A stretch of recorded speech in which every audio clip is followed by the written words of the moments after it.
Pessoal, amanhã o Supremo Tribunal Federal começa a julgar o ex-presidente Jair Bolsonaro e aliados por tentativa de golpe. O Bruno Pinheiro chega ao vivo e vai trazer as informações para a gente agora. Como é que está a segurança no Supremo, na Corte, por conta desse julgamento? Bruno, bem-vindo. Boa tarde para você.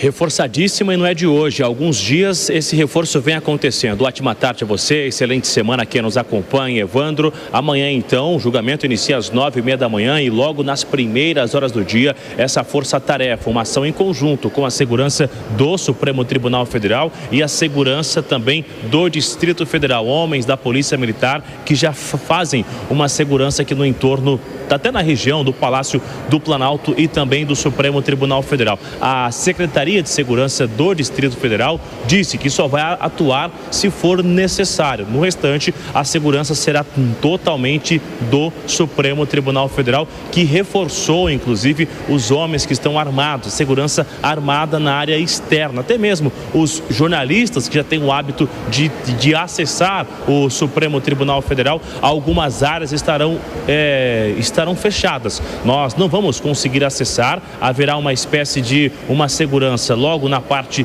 inicial, onde acessa para autorizar toda essa documentação, o tipo do veículo já foi enviado antes para ter essa autorização. E este julgamento da primeira turma, ele não fica no edifício sede do Supremo Tribunal Federal, ele fica ao lado, numa sala anexo, na verdade, que fica afastado da movimentação externa e até mesmo aqui da rua que acessa o Supremo Tribunal Federal. Então isso reforça ainda mais a segurança dos ministros que vão estar neste julgamento. É importante ressaltar que o ministro Zanin, também Alexandre de Moraes, que é o relator, ministra Carmen Lúcia, ministro Flávio Dino e o ministro Luiz Fux. Então, em resumo, o que a gente já tem, um maior controle de acesso ao Supremo Tribunal Federal, um monitoramento ambiente também, reforço tanto de equipes da Polícia Militar quanto também das forças de segurança que estão nesta região e também uma equipe que vai ficar de resposta rápida, ou seja, agir de forma rápida se for necessário durante o dia de amanhã e até mesmo na quarta-feira, que será o último dia de julgamento. Então, iniciando às 9h30 da manhã, já com uma cobertura aqui da Jovem Pan, e a gente vai conseguir ver a olho nu essa segurança reforçada durante todo o expediente amanhã no Supremo Tribunal Federal e no entorno. Até o momento, não há informação de nenhuma via que será interditada aqui na região da esplanada dos ministérios. Evandro. Muito obrigado pelas informações, Bruno Pinheiro. Bom trabalho para você. Zé Maria Trindade, é uma prevenção necessária ou há de fato um risco por conta de tudo o que esse julgamento provoca nas pessoas, principalmente em meio às penas que vão saindo também daqueles que participaram do 8 de janeiro? Como é que você analisa? Olha, Cine, eu fui aos Estados Unidos um tempo atrás, a convite do Departamento de Estado norte-americano, e visitei várias instituições, como o Pentágono, né, um lugar de pouco acesso. Estive lá por 2 dias, visitei o FBI e outros órgãos. E voltei impressionado com a segurança.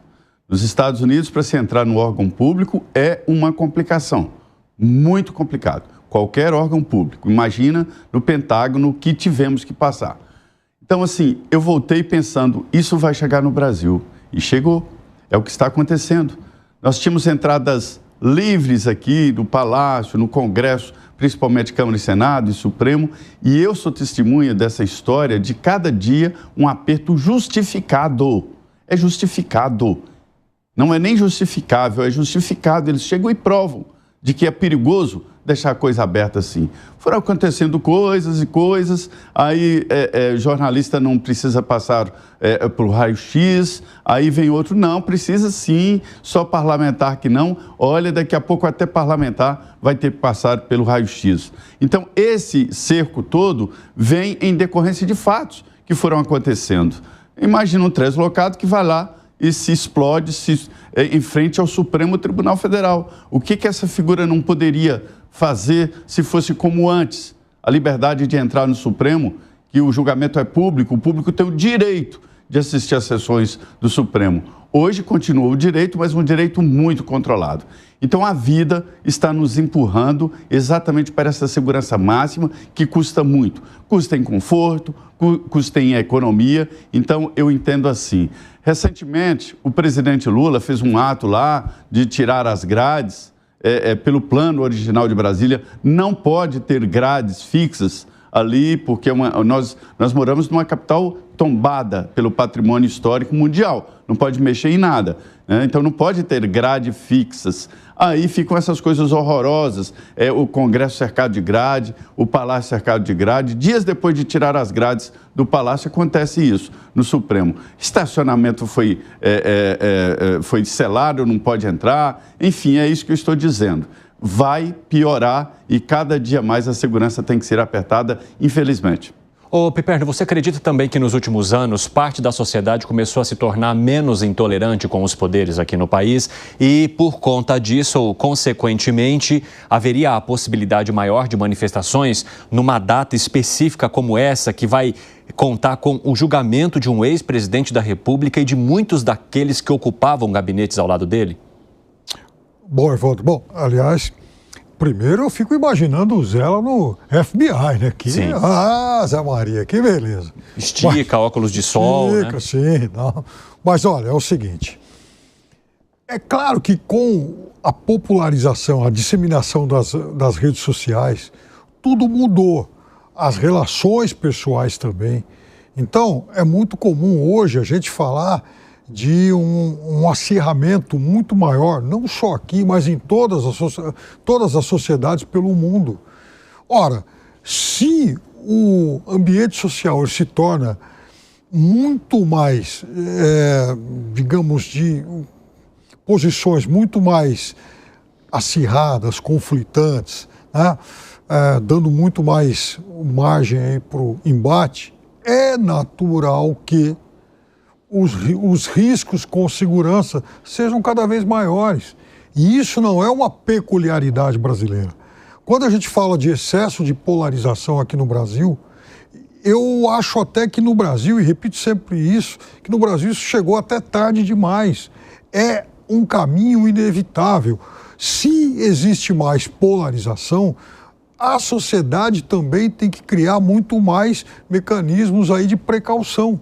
Então, eu concordo com o Zé, aqui as coisas eram abertas demais, franqueadas demais a todo o público, a todo mundo que quisesse entrar, frequentar, circular, e não pode mais ser assim. Aliás, seu Zé Maria Trindade, o Renato Rodrigues acabou de mandar um abraço aqui para você. Avisa ao Zé que eu adoro as histórias dele. Um abraço de Renato do Recife, Pernambuco. Renato, nós todos amamos as histórias do Zé. Aliás, a gente vem aqui todo dia para ouvir as histórias do Zé e o contexto que ele traz para as nossas análises. Recebido o abraço aí, Zé? Muito bem, Renato. Eu sou um contador de histórias. Vamos lá. Agora, Langani, conta para mim como é que você avalia esse dia e o reforço na segurança. Olha só, eu vou discordar um pouco dos meus colegas, eu acredito que a segurança hoje é adequada. Eu vejo que existe uma espécie de espetacularização deste julgamento.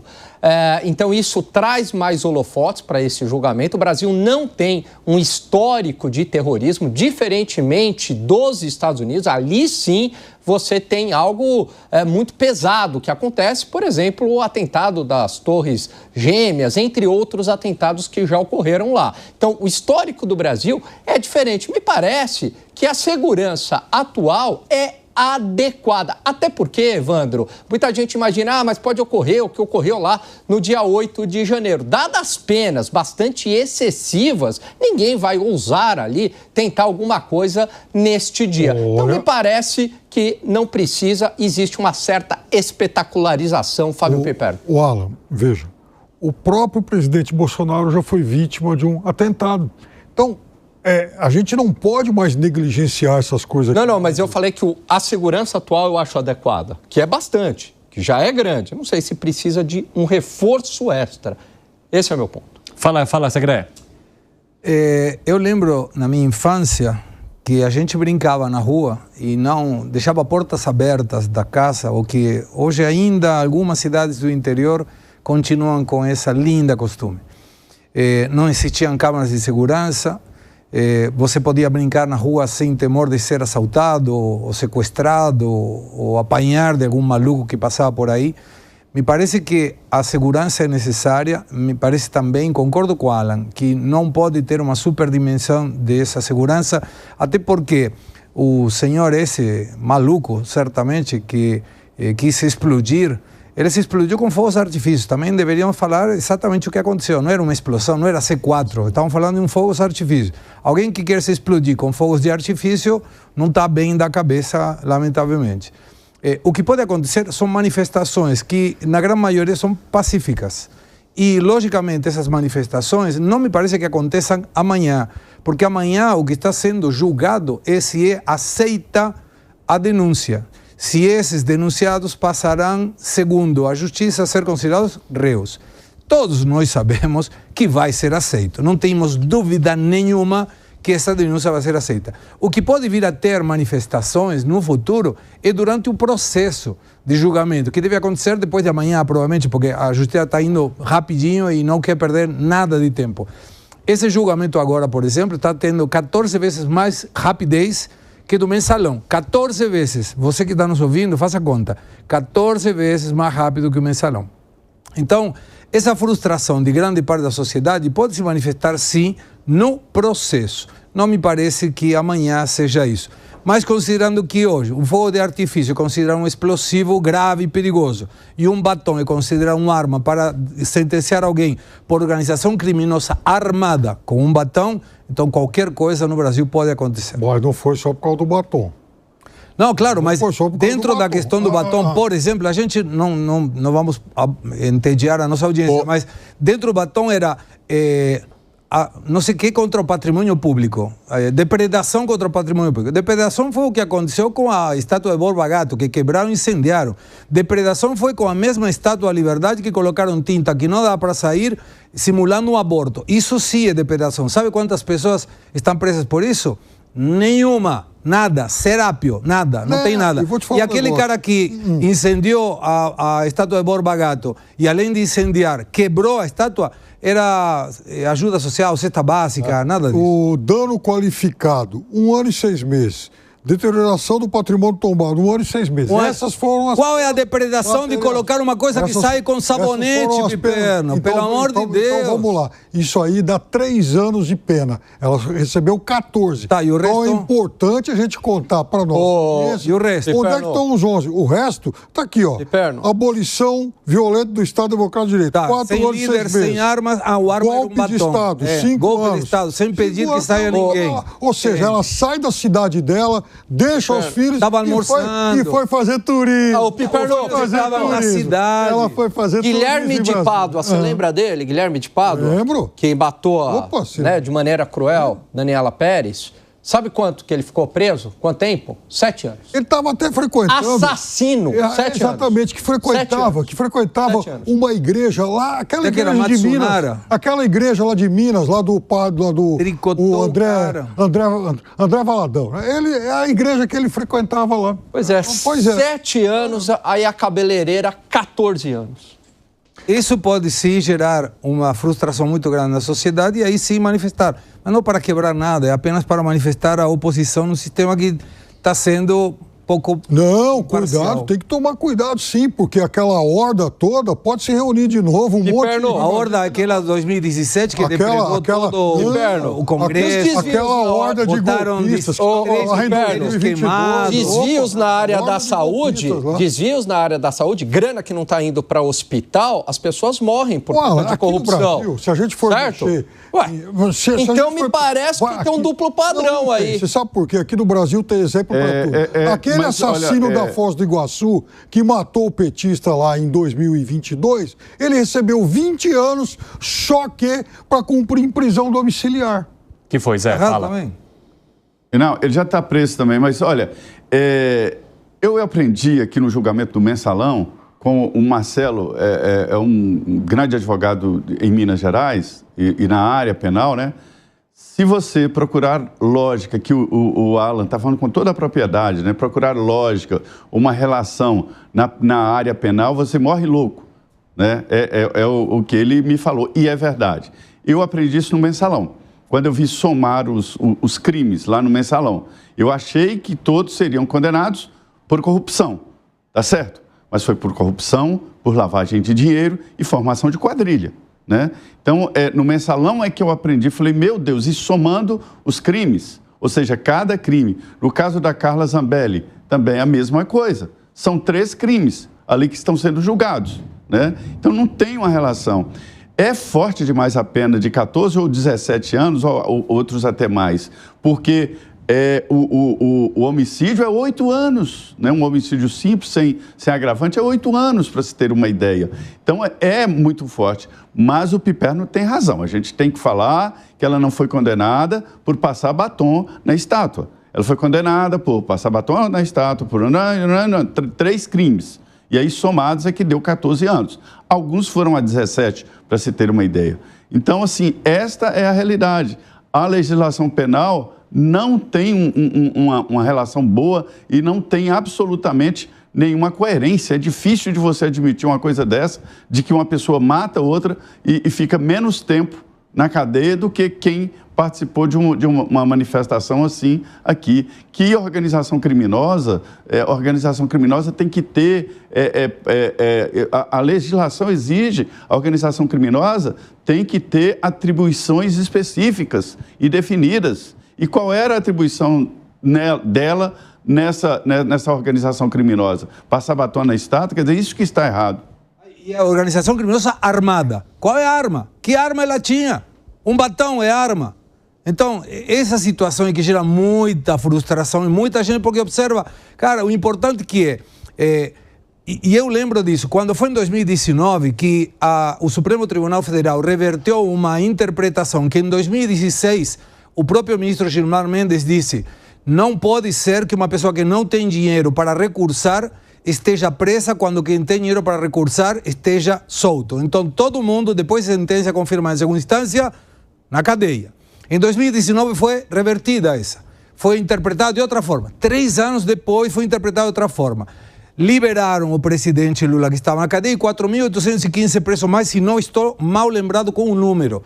Então, naquele momento precisamos dar uma interpretação e saíram muitos presos, e presos de delitos graves, saíram na cadeia. Agora a sensação que a gente tem, e sei que é uma sensação compartilhada por muita gente que converso, e não apenas da direita, é que agora o objetivo tem que entrar o Bolsonaro na cadeia. E para isso tem que ir um monte de gente junto com ele. Então, dessa maneira se justifica que a condenação, que já está escrita, do Bolsonaro está válida. Então, no momento, para que saísse saíram 4.000 e pouco. Agora, para que entre está entrando outro monte de gente. E isso gera frustração. Gente, eu preciso seguir. Piperno, só arremate que eu vi uma manifestação sua. Vai lá, arremate para a gente poder trazer mais do nosso cardápio. Não é que tem que mandar um monte de gente para a cadeia agora, tanto que eu comentei na semana passada aqui sobre uma declaração do ministro Barroso falando sobre o acordo de não persecução penal que foi oferecido a 1.200 desses acusados. 1.200. Ele falou que mais ou menos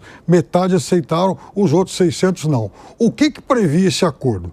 Encerra o processo desde que eles pagassem uma multa de R$5.000 àqueles que tivessem condições, e ele fez esse parênteses, um curso que fizessem um curso sobre democracia e que não acessassem redes sociais por 2 anos. Eu até fiz ontem e hoje aqui uma sugestão ao presidente Bolsonaro, marquei ele em redes sociais, Instagram, Twitter, e falo: escuta, presidente, já que o senhor recebeu 17 milhões de doações via Pix em 2023 para pagar multas, por que o senhor não pega, então, uma parte desse dinheiro, só um pouquinho, e paga, né? Todas essas multas aí dessas 600 pessoas dariam uns 3 milhões. Para quem recebeu 17 e pouco, que numa aplicação conservadora hoje daria uns 20, é mais ou menos equivalente a 15% dessa bufunfa. Junta o triplex de Guarujá e o sítio de Atibaia, que não tem dono, e junta com esse valor e a gente ajuda mais gente. Não, isso aí é uma ficção, não tem nada a ver com esse processo. Tá bom. Até porque o sítio não tem nenhuma relação com esses golpistas. Claro. Que foi, Gani? Não, eu vou citar um acadêmico aqui, respeitado da USP, que ele diz o seguinte, do direito, ele diz o seguinte: numa pena a gente tem que levar a razoabilidade e a proporcionalidade. Sabe quem que é esse grande acadêmico? Alexandre de Moraes.